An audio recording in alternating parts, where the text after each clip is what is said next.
For the past 2 days, I've gotten a little paranoid, anticipating flying Coke cans, or Doomsvin zombie clones, or stocky Frank Miller Batmen, or killer demon children, or plumes of fire, or a storm of popsicles raining down from above. Tiny Adam West says my training for the showdown with the emissary of Coke is ongoing now, but I know this has to be about distracting me, as it always has been, from finishing these entries. So I've chosen to take Tiny Adam West's advice, and I've been training on my own, trying to anticipate every possible situation. Plus, it's nice to get my mind off the insanity of these comics for a while. But not too long. I don't want to get caught with my guard down, but I haven't lost my priorities either. Enough working out for now, back to the insanity. My prediction about Man of Miracles was close. It turns out, as we learn when he explains the creation of everything and how the entire universe works, that he really was the Green World, and that he's been secretly meddling in events all along. But Man of Miracles isn't just a third faction, Mother Earth retaliating against a heaven and hell that took advantage of her, as I was kind of hoping. Man of Miracles is a lot bigger than that. He created everything. He is the creator of the universe and the destroyer of worlds. So he sometimes ends whole planets like Galactus, but in his pure form, he looks like Marvel's Death. Basically what we learn here is that Man of Miracles creates deities that then create whole civilizations. He created both God and the devil, who are both squabbling brats that hate each other for no good reason. Whatever one created, the other destroyed. But then, together, they both created humanity. God came up with them just to have ignorant playthings to boss around, and Satan gave them free will. Man of Miracles really makes Satan out to be the better of them. They start this ridiculous millennia-long war and raise armies of human souls to fight for them, when they both have the power to just magically poof anything they want to into existence. I mean, what do they need people for? They don't even have to worry about running the numbers down on a countdown clock or running out of Mountain Dew.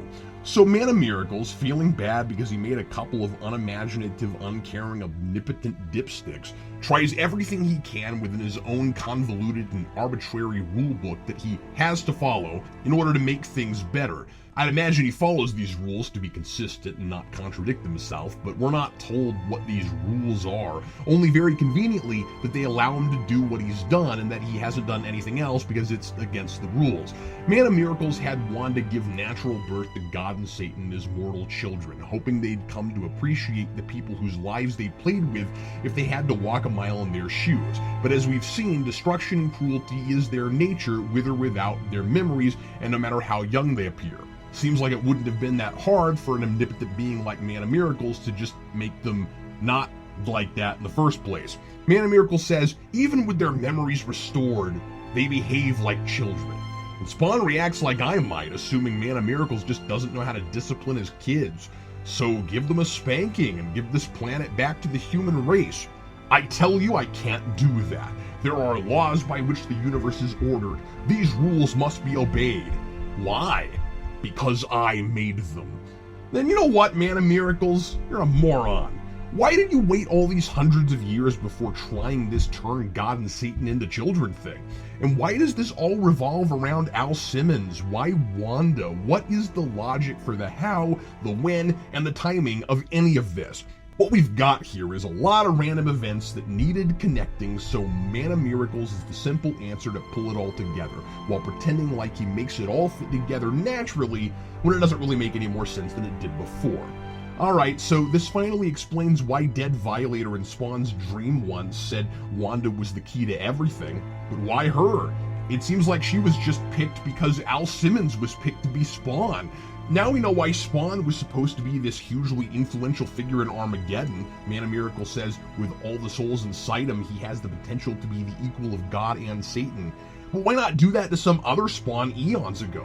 Was fulfilling prophecy one of the absurd rules he had to live by? Where did the prophecies even come from? And this catch-all explanation for everything continues to contradict major earlier plot points. If God and the devil have been cordoned off in a forgotten corner of the universe, as we're told here, since the time of Christ, and heaven and hell were left to fend for themselves, who the heck was little old lady God?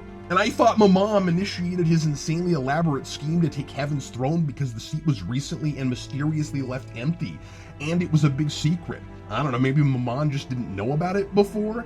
Oh, and Man of Miracles was also Jesus, who came to Earth as a man to deliver a message of peace and tolerance to try to fix all the stuff that God and the devil did before. Unless the Bible was wrong on this point, Mom also lied to everyone and said if people believe in him, they'll live forever in heaven, when he knows full well that heaven and hell divvy up souls as pawns in their respective armies, and no one has any choice in where they go. Of course, this book could never settle on who goes where, when, anyway. So good job, Man of Miracles. Not only did you make up a couple of heathen nut jobs who created a sentient race just to bully and torture and screw with, but you also created a whole religion around yourself, which led to a bunch of people worshiping one of your psycho kids as a loving god and hating your other psycho kid as an evil angel who turned against the first one. What is wrong with this guy? This is all his fault, and he's acting like there's nothing he can do about it. I wonder if this is intended as some sort of criticism against Christianity. When a writer rewrites specific biblical events like this, unlike the more vague way McFarlane handled it early on, it's hard not to wonder what he's saying about the philosophy and worldview that it all comes from. But I don't want to delve too deeply into this. It's not carefully or thoughtfully dealt with to the point where I can be sure it's about anything but finally and definitively defining this mythology. So Satan's memories all come back to him as soon as he realizes who he is, just like God's did, and he goes to hell to take his domain back from Mammon. God takes his throne back too and initiates the rapture in order to draft more souls for his army, and Granny Blake gets summoned. Maybe she shouldn't have clung to her beliefs so hard after Spawn told her how petty heaven and hell really are, but I still think that was a pretty jerk move on Spawn's part when he did that.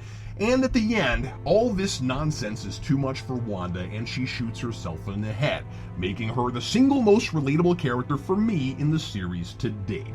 I was just joking when I said it was time for her to die. I didn't think it was really going there. Well, I guess I got what I wanted. Not sure where Spawn's character can really go now that we know he's really 6,000 different people at once, and this would have been a better development for him 100 issues ago.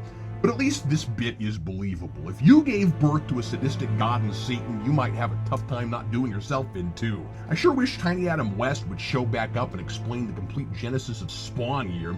After reading this issue, I've been hoping all day that might be another of those parallel developments. Come on, Tiny Adam West. Please? Please?